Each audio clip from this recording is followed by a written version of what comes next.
ఒక్కసారి కొమ్మూరి గోల్డ్ కి కాల్ చేయండి. తాకట్లో ఉన్న మీ బంగారాన్ని విడిపించి మార్కెట్ ప్రైస్ కి వాళ్ళు కొనుక్కుని మిగతా డబ్బులు మీకు ఇచ్చేస్తారు. రైట్, బ్రేకింగ్ న్యూస్ చూస్తున్నాం. మన టీవీ స్క్రీన్ పై పంజాబ్ లో భారీ పేలుళ్లు జరిగాయి.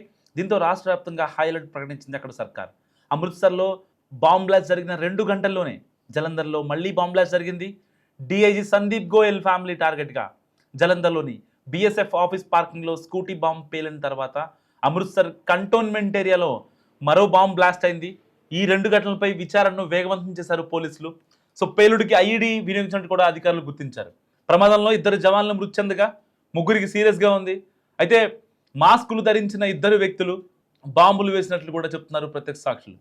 వరుస పేలుళ్లు జరిగిన గంటల కొద్దీ పేలుళ్లు తామే చేశామని ఖలిస్తానీ వేర్పాటువాదులు ప్రకటించారు.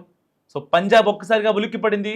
5 రాష్ట్రాల ఎన్నికల్లో జరిగిన నేపథ్యంలో ఇటు తమిళనాడు, ఒక పక్క వెస్ట్ బెంగాల్, అస్సాం, ఇటు పుదుచ్చేరి, యానాం ఎన్నికల కౌంటింగ్ ఫలితాల నేపథ్యంలో ఒక్కసారిగా పేలుళ్లు జరగడం నిజంగా కలకలం రేపింది. ఇప్పటికే ఖలిస్తానీ వేర్పాటువాదులు ఇండియాలోని చాలా మెట్రోపాలిటన్ సిటీస్లో పేలుళ్లు చేస్తామని కూడా వాళ్ళు ఇప్పటికే బెదిరించడం జరిగింది. సో గతంలో 2009 బాంబే బ్లాస్ట్ తర్వాత రీసెంట్గా జరిగిన రెడ్ ఫోర్ట్ బ్లాస్ట్ నిజంగా ఒక్కసారిగా దేశం అంతా ఉలిక్కిపడేలా చేసింది. దానికి సింధూర్తో మనం సమాధానం ఇచ్చాం. ఆ తర్వాత కొన్ని ఘటనలు చూసాం. సో ఇలాంటి నేపథ్యంలో వేర్పాటువాదులు కావచ్చు, ఐసిస్ సంబంధించిన ఉగ్రవాదులు కావచ్చు, వీళ్ళంతా ఎలాగైనా సరే భారతదేశంలో ఒక మత ఛాందస్యవాదాన్ని, ఈ వేర్పాటువాదాన్ని ఎలాగైనా సరే ప్రమోట్ చేయాలి, వాళ్ళ మతాల మధ్య చిచ్చు పెట్టాలి. సో ఎట్టి పరిస్థితుల్లో ఏదైతే పాకిస్తాన్ జీడిపి ఆ ఇన్ఫ్లేషన్ మొత్తం తగ్గిపోయింది కాబట్టి సేమ్ అలాగే ఇక్కడ భారత్ కూడా అవ్వాలి అని చెప్పి చాలా మ్యాజిక్లు చేసాయి, చాలా జిమ్మికిల్ చేశాయి. సో వాళ్ళ ఎలకత్ మఫియాలు ఎక్కడ కూడా సెట్ అవ్వలేదు బేసిక్గా. సో ఇప్పటికీ పాకిస్తాన్ అడుక్కు తింటోంది, జీడిపి పడిపోయింది. కనీసం వాళ్ళ దగ్గర టమాటాల రేటు దాదాపుగా 150 రూపాయలు కేజీ ఉంటుంది.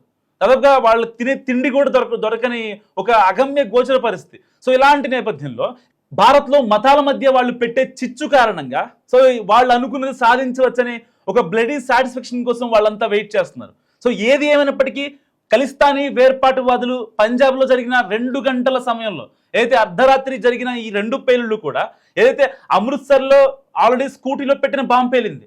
అక్కడ సీసీ ఫుటేజ్లు మీరు మనం టీవీ స్క్రీన్ పై చూస్తున్నారు. సో అది ఎక్స్క్లూజివ్గా మనం టీవీ స్క్రీన్ పై చూస్తున్నారు.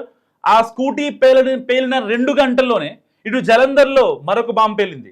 సో అక్కడ ఉన్నటువంటి ఏదైతే పోలీస్ అధికారి ఉన్నారో వాళ్ళ టార్గెట్గా, గోయల్ టార్గెట్గానే ఇదంతా జరిగింది అని చెప్పి అక్కడి ఖలిస్తానీ వేర్పాటువాదులు ప్రకటించారు. సో వాళ్ళు ప్రకటించిన ఏదైతే ఆ వీడియోని చూసిన తర్వాత సో కొన్ని అంటే మనకున్న టెక్నాలజీ ప్రకారం అది ఎక్కడి నుంచి అప్లోడ్ చేశారంటే పాకిస్తాన్ నుంచి అప్లోడ్ చేశారు. సో అంటే వీళ్ళు ఖలిస్తానీ వేర్పాటువాదులు కాదు, పాకిస్తాన్ తీవ్రవాదులు అనే విషయం ఇక్కడ ఎన్ఐఏకి అర్థమైంది.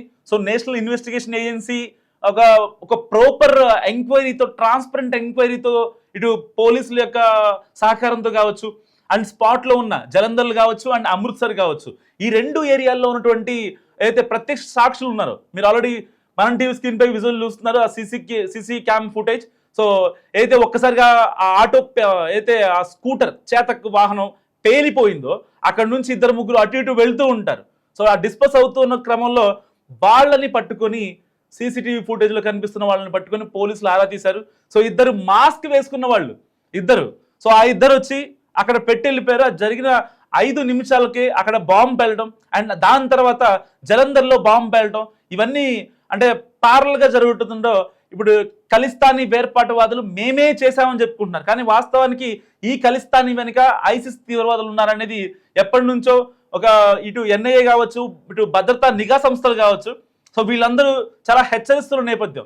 సో ఇలాంటి నేపథ్యంలో రీసెంట్గా బంగ్లాదేశ్ నుంచి వచ్చినటువంటి వేర్పాటువాదులు కావచ్చు, లేకపోతే అక్కడ నుంచి వచ్చి మన దేశానికి వచ్చే శరణార్థులు, లైక్ అంటే ఇంతకుముందు ఆఫ్ఘనిస్తాన్ నుంచి పాకిస్తాన్కి కూడా కొంతమంది శరణార్థులు వస్తూ ఉంటారు. సో వాళ్ళ రీసెంట్గా ఆఫ్ఘనిస్తాన్కి పాకిస్తాన్కి మధ్య యుద్ధం జరిగింది.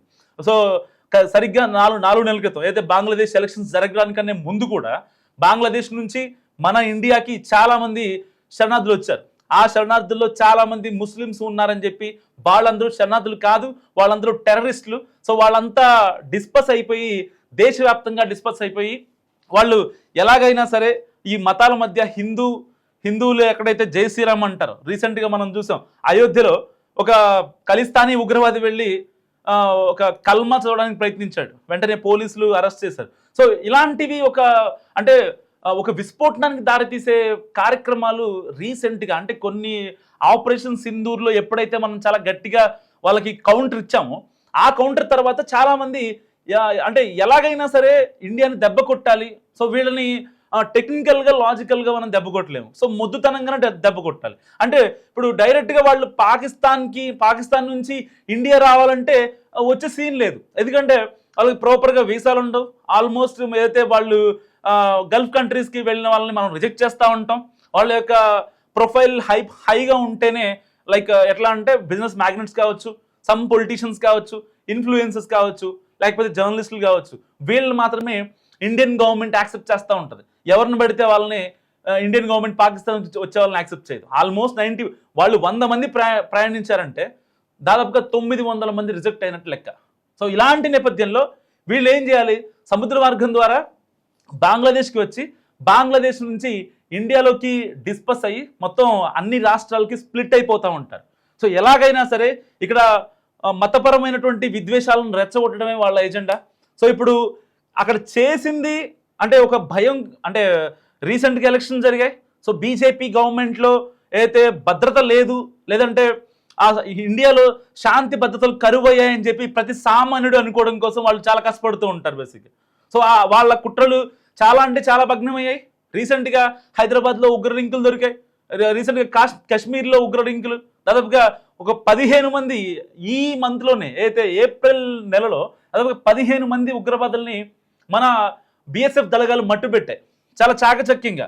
అంటే వాళ్ళు చేస్తున్న ప్రతి ఆపరేషన్ని, సో ఇంతకుముందు మనం చూసాం అయితే ఫుడ్ పాయిజన్ చేయడానికి, సో ఇలాంటి కొన్ని విష పదార్థాలని సేకరించి వాళ్ళు చేసినటువంటి పనులు కూడా మనం చూసాం. అండ్ రీసెంట్గా రెడ్ ఫోర్ట్ దగ్గర బ్లాస్ట్ చూసాం, చాలా పెద్ద ఎక్స్ప్లోజన్ అది నిజంగా. ఆపరేషన్ సింధూర్ తర్వాత, పహల్గామ్ ఇన్సిడెంట్ తర్వాత రెడ్ ఫోర్ట్ బ్లాస్ట్ అనేది చాలా పెద్ద ఇన్సిడెంట్. నిజంగా దేశ చరిత్రలో ఒక మచ్చలాగా మనం పరిగణించవచ్చు. సో ఇలాంటి నేపథ్యంలో మళ్ళీ బ్లాస్టులు కలకలం ఎందుకు రేపుతున్నాయనే దానికి ఇప్పటికీ అర్థం కానటువంటి ప్రశ్న. సో వేర్పాటువాదులేమో మేము పలానా పోలీస్ అధికారి, పలానా డీజీపీ, పలానా ఏసీపీ వాళ్ళనే టార్గెట్గా చేస్తామని చెప్తున్నారు. కానీ అక్కడ వాళ్ళ ఫ్యామిలీ ఉండదు, ఏమీ ఉండదు. అంటే దీని వెనకాల ఎవరున్నట్టు, ఆల్రెడీ చేసేది ఒకళ్ళు, చేయించేది ఒకళ్ళు, చేశామని చెప్పేది ఒకళ్ళు. సో ఇలాంటి నేపథ్యంలో ఎట్టి పరిస్థితుల్లో వేర్పాటువాదుల పని కాదని ఇక్కడ మనకి తేటతెల్లమవుతున్న ప్రశ్న. సో పంజాబ్ ఒక్కసారిగా ఉలిక్కిపడింది. 2 రాష్ట్రాల్లో దాదాపుగా హై అలర్ట్ ప్రకటించారు. ఇటు గుజరాత్ కావచ్చు, ఇటు పంజాబ్ కావచ్చు.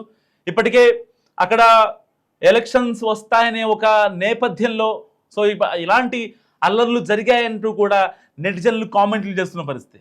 సో మీరేమనుకుంటున్నారో మస్ట్గా కామెంట్ చేయండి.